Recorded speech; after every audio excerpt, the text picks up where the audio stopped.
ओम शांति। गीता का छठा अध्याय कल से आगे। 34वां श्लोक। अर्जुन कृष्ण से कहते हैं कि ये मन वायु की भांति बड़ा चंचल है, इसलिए इसको बस में करना बड़ा दुष्कर मानता हूँ। प्रश्न जगत का है। अर्जुन गौमुख बनकर प्रश्न रूपी जल का कृष्ण रूपी शिव पर अर्पण कर रहा है। अर्जुन का मन यानी साधक का मन, साधना करने वाले का मन। मन का स्वभाव है चंचलता।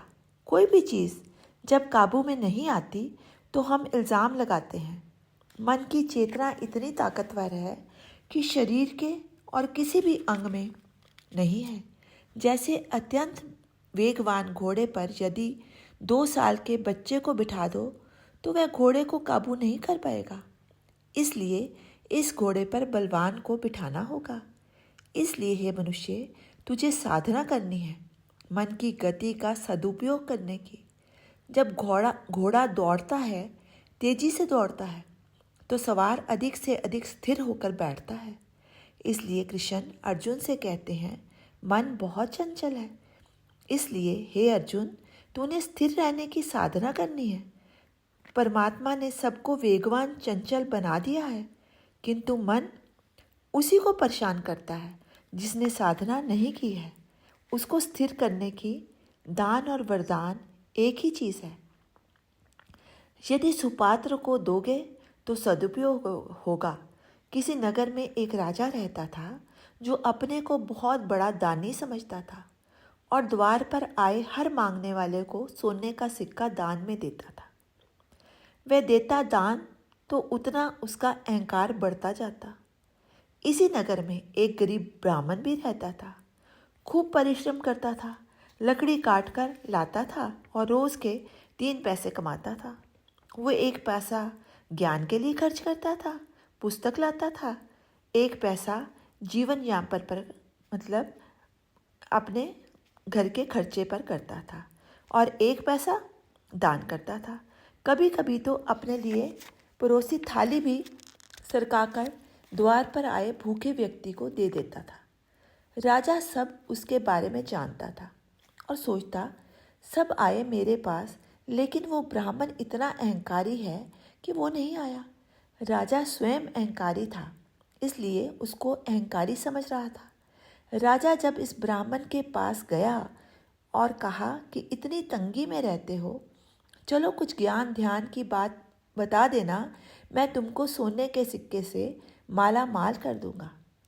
ब्राह्मण बोला, राजन, तू भी तो ईश्वर से ही मांगता है, मैं ही क्यों ना उससे मांगूं। राजा कहता है, तुझे नहीं चाहिए तो तू दान कर देना। ब्राह्मण बोला, राजन, दान उपकार नहीं है। जिस प्रकार परिवार में हम बांट कर खाते हैं तो हमें दानीपन का अहंकार नहीं होता, इसी प्रकार यदि हमारे पास हमारी आवश्यकता से अधिक है तो उसमें दूसरों का हक बनता है, साझेदारी बनती है। यदि हमने किसी का हक उसको वापस किया तो स्वयं पर ही उपकार किया।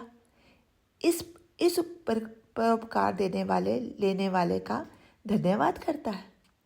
राजा ब्राह्मण से बोला, तेरे तांबे के 1 पैसे के दान से दूसरों का क्या भला होगा। इस पर ब्राह्मण ने राजा को कहा कि आपने कभी देने के बाद उसके नतीजे को देखा है। हमेशा पात्र को देखकर दान देना चाहिए। यदि नतीजा बुरा निकल रहा हो तो समझ लो कार्य ठीक नहीं था। सुपात्र को दान देना चाहिए। इसलिए हे राजन, देने वाले को पात्र खोजना है, गिरे हुए को उठाना है। चाहे दान थोड़ा ही दो, पर चिंतन पूर्वक दो। आप धनी हो पर दान ज्ञान पूर्वक करो। भगवान के दरबार में क्या कमी है, उस जैसा धनी तो है ही नहीं कोई भी।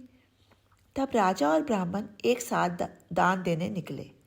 राजा एक जगह 2 सोने के सिक्के सबको दे रहा था, ये दिखाने के लिए कि उसके जैसा दानी कोई नहीं है। राजा ब्राह्मण को बोला, 1 पैसा लेकर घूम रहा है, मैं कितनों को दान दे चुका हूँ, तुझे अभी तक पात्र ही नहीं मिला। इतनी देर में उसको एक व्यक्ति पेड़ के नीचे रुदन करता मिला। कि भगवान मुझे पाप करने से बचा लो। मेरे बच्चे भूख से व्याकुल हैं और मुझे आज ये जो कुआं भरा हुआ मेरी झोली में आकर गिर गया है, कौआ मरा हुआ मेरी झोली में आकर गिर गया है, उसका मांस पकाकर मुझे अपने बच्चों की भूख शांत करनी होगी। मैं यह पाप करना नहीं चाहता, पर बच्चों की भूख भी देखी नहीं जाती।